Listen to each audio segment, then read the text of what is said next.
Pygmalion, a tale of marble and longing. Long before the kingdoms of men had spread across the known world, there was Cyprus, an island cast like a jewel upon the wine-dark sea. Its hills were soft with olive groves, its cliffs glimmered with veins of marble so pure that when the moon rose, the stones seemed to glow with an inward light. Here, in this place where the gods were thought to walk unseen, a boy was born who would spend his life striving to shape beauty beyond mortal reach. His name was Pygmalion.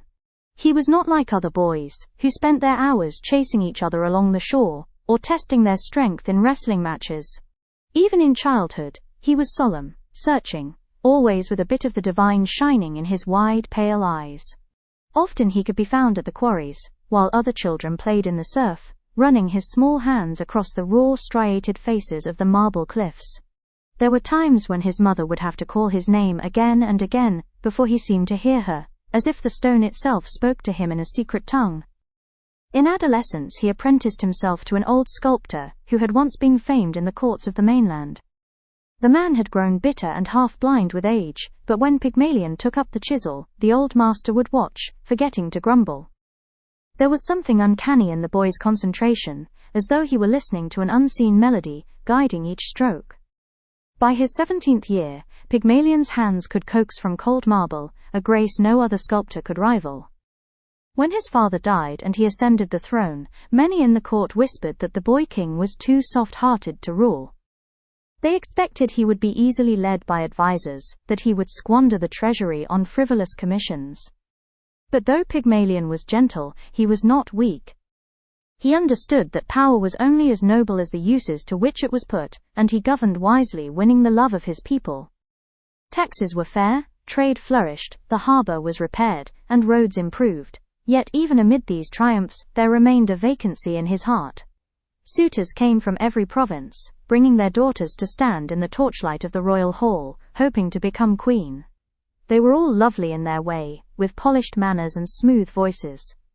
But to Pygmalion their beauty was brittle, their smiles rehearsed. He sensed behind each glance the unspoken calculations, the hungers of ambition and vanity. More than once he tried to convince himself he was too harsh in judgment. He would sit with some prospective bride in the palace gardens, and watch her face as she spoke, but inevitably he saw it, the same restless flickering dissatisfaction that seemed to haunt all human hearts. It was not that he hated women, rather, he loved beauty too much to watch it corrupted by time and desire. So he withdrew from courtly life, turning instead to the one devotion that never betrayed him, his art. By day he discharged his duties as king, meeting with advisors, presiding over disputes, and tending the affairs of state. But each evening, when the palace grew quiet, he stole away to his workshop. It was there, in that high, vaulted chamber, that the true purpose of his life unfolded. The workshop was a place apart, its walls lined with statues in every posture and mood, warriors straining against invisible foes, maidens pouring water from urns, children laughing in perpetual innocence. To walk among them was to step out of time. Lamps burned all night in golden sconces, casting soft radiance on the ranks of silent figures. Here Pygmalion felt neither loneliness nor doubt. Here he was not a king burdened with expectation, but a creator whose only loyalty was to beauty itself. One evening, as he studied a slab of marble freshly quarried from the cliffs, he was seized by a vision more perfect than any that had come before. He did not question its origin. He only knew that in that instant he had glimpsed a form of such surpassing loveliness it could not be allowed to remain unmade. Without hesitation, he set to work.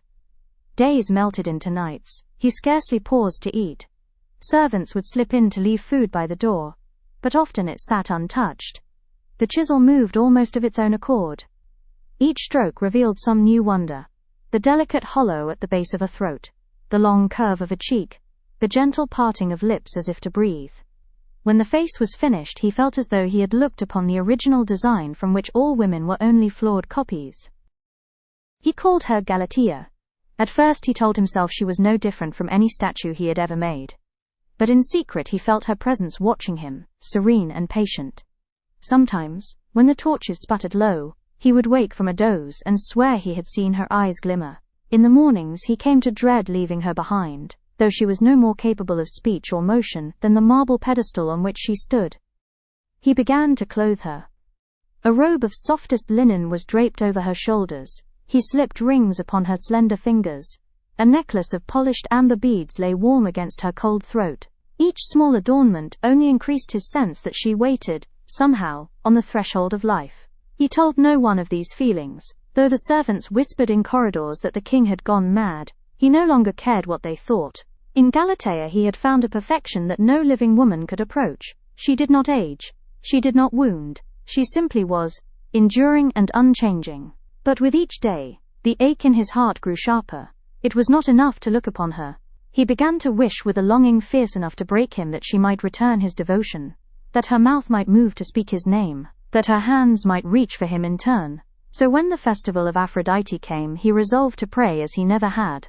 All Cyprus gathered on that day, to honor the goddess who governs desire and grants beauty. The temple rose high upon a promontory above the sea, its marble columns draped in roses, its altars piled with offerings. Pygmalion made the ascent alone, feeling the eyes of his subjects upon him. He scarcely noticed them. His whole being was fixed upon the hope that had grown beyond reason. At the great altar he knelt. Incense curled around him in perfumed clouds. "Lady Aphrodite," he began, voice raw, "I have never asked you for favor in my life. I have spurned the gifts you bestow on others. Yet you know my heart. If you will, take pity on me. Grant me a wife in the likeness of my Galatea, or—" His voice broke. He bowed his head lower, ashamed of the boldness of his plea. "Or grant her life itself." For a moment all sounds faded. Then a breeze stirred the garlands, and the flame on the altar leapt higher, burning white.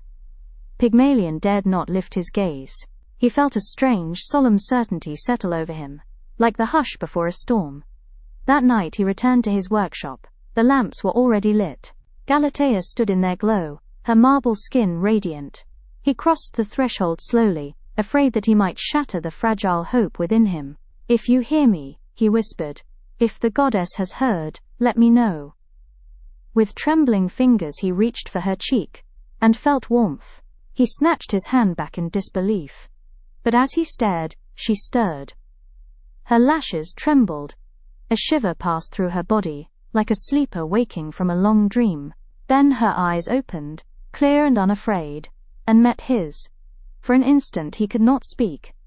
His breath came ragged and harsh in the hush of the chamber. Then she smiled. "Beloved," she said, her voice soft as a sigh. He fell to his knees, tears blinding him. All the yearning, all the solitary nights, all the pain of longing dissolved in the miracle before him. In the days that followed, the island rejoiced. Songs were composed to celebrate the wonder.